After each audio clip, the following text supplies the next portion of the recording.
Howdy folks, it's Will here from Flow Mountain Bike, and today I wanted to do something a little bit different. Rather than reviewing a stock bike, I wanted to talk you guys through my custom built Specialized Chisel LTD. Now this bike started out as a frame only, and I've built it up with a variety of components to serve as a long-term test bike. And in this video, I'm going to talk a little bit about why I chose the Chisel, what I've got it built up with at the moment, what I like about this bike and what I think could be improved, and what's in store for this bike in the future.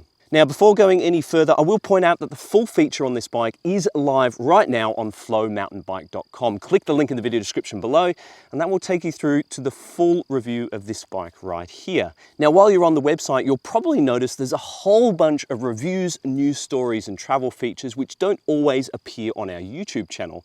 And that's because we're a pretty small team here at Flow, and we just don't have the resources to do videos on every single bike that we test. You guys can help though. All you need to do is click that subscribe button. It's free to do, and it'll help us out to produce more video reviews like this one in the future. So why the Specialized Chisel? Well, I was looking for a new XC bike to replace my Santa Cruz Blur, and after riding the Canyon Exceed last year, the idea of a hardtail, especially one equipped with high volume tyres, tubeless inserts, dropper posts, wide bars, modern geometry, that kind of thing, became a whole lot more appealing. Of course, the low weight and responsive handling are a big part of getting a hardtail, but also the simplicity and ease of maintenance is really appealing for someone like me, particularly with a bike like this, which is getting ridden in between testing other bikes. Now, the latest Chisel launched in 2020, and it grabbed my attention because the geometry was quite similar to the Epic, though this bike is a little bit longer and a touch slacker. It's also one of the lightest alloy frames on the market, and Specialized claimed the frame weight on the Chisel is just 1,400 grams, which is knocking on the door of many carbon frames. In Australia, the Chisel only launched with a single complete bike option. I was considering buying one of those and stripping it down and building it back up with my own parts, but I did hear whispers that there was going to be a limited edition frame set, and a few emails later, I was very fortunate to get my hands on this frame right here. This is the Chisel LTD in the air finish. Now, there are 3 other limited edition paint jobs, the earth, fire, and water. As I said, this is the air model. It's exactly the same as the production Chisel. It's the same material, the same geometry, same clean, smooth welding. It's exactly the same. The difference is purely the paint job. Now, as for the build, it's already changed quite a bit since I first put this bike together, but currently we have a 100mm travel RockShox SID SL Ultimate fork on the front.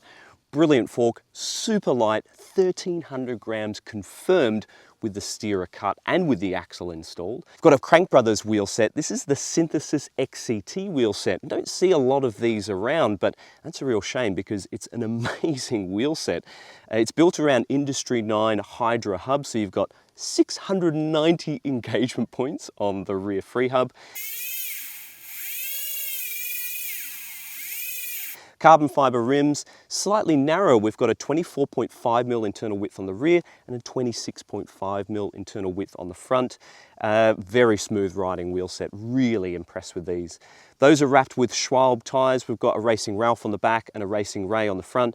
Both of those 2.35 inches wide. This frame can fit 2.4-inch wide tyres, so you can fit modern XC rubber in the Chisel. The group set is an all-SRAM affair. Initially, I had this bike built up with a GX Axis drivetrain, recently upgraded to an XX1 mechanical drivetrain. This is quite a bit lighter than the GX Axis drivetrain, and I quite like that the rear derailleur is a lot slimmer in profile compared to the Axis electronic derailleurs. I've also got SRAM level ultimate brakes with a 180mm rotor on the front and 160mm rotor on the rear.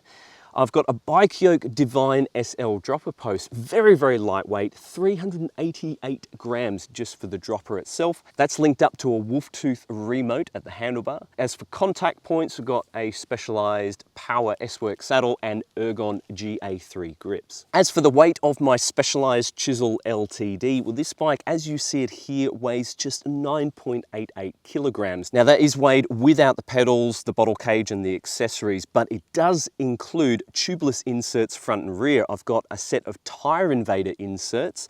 If you take those out of the equation, you're looking at 9.73 kilos, which is very light for an alloy hardtail with a dropper post and reasonably high volume tyres. As for what I like about this bike, well, I really dig the clean frame and I think the paint job's pretty cool. From the side, you can't really see any logos and it looks quite different to the production models, which is kind of cool. Aside from it being lightweight and very responsive, I think the two biggest attributes that have stood out to me about the Chisel is how balanced the handling is and how comfortable this is for an alloy hardtail. In fact, the frame is smoother than most carbon and titanium frames I've ridden. There's a lot of manipulation to the alloy tubes and internal butting, which gives it a good degree of compliance. I think the wheels do a lot here as well. Those low profile carbon rims do a lot to absorb high frequency chatter, and they give a nice rounded profile to those 2.35 inch tyres.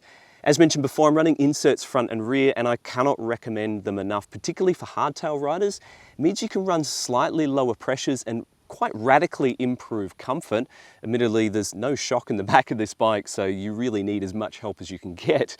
Combined with this supple casings on those Schwalbe tyres, it's actually really smooth and really good at rounding off sharper edges on the trail. It is still a cross-country hardtail, but with that 68-degree head angle and the shorter fork offset, the steering feels sensible and reliable and never really that twitchy, to be honest. And overall, it's just got a really well-rounded ride quality. As for what I don't like about the Chisel, well, the cable routing is pretty well managed overall, but the brake routing is biased towards those who use their right hand for the rear brake.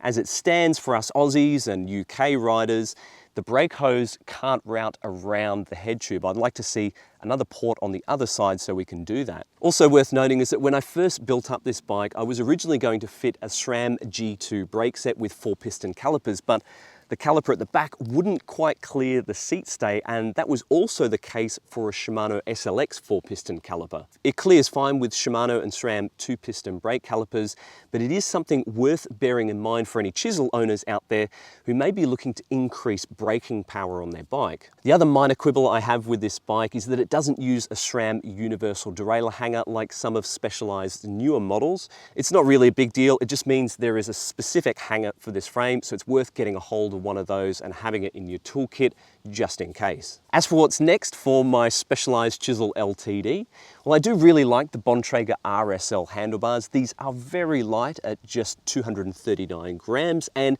they do have a great profile and ride quality overall.